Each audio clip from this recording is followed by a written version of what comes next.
يا الحياة جامعة مش مدرسة، فاحنا لازم نحسن من التصرفات. واحد في الغابة أتجول كما أشاء عشان دمرت كل الرادارات. أفعال البشر بتوحي لكن دماغهم ديت عبارة عن ترهلات. مش عليا التزامات بس عليا تراكمات. أفعال غريبة بتطلع مني ودي بتبقى خارجة عن الإرادة. زهقنا من الروتين خلاص تعبنا واتغرشمت الاسطوانة. محدش جه جنبي بس مع ذلك بحاول أداوي الإصابة.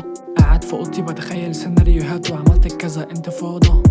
الدنيا دي بقت خذ المأخوذ ومحدش هنا ليه كبير. كل الناس بقت وحوش كاد الأطفال يطلع منهم صوت زئير. مهما عملت بالأصول النكير عمره ما هيعترف انك ضحيت بكتير. دماغي قربت تهج وتطير ويا عقلي ما تبعتش السفير.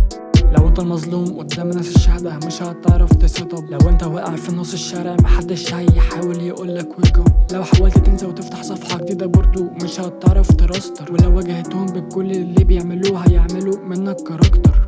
بنعيش في صدمات الحالة خلاص بقت فيها أزمة. لو عملت كل اللي هم عاوزينه منك ما بقاش ليك لازمة. الكويسين انقرضوا مفضلش غير السيء هو اللي يكون الواجهة. وكل ده هتدرك انه موجود ده لو بس فكرت الوهلة.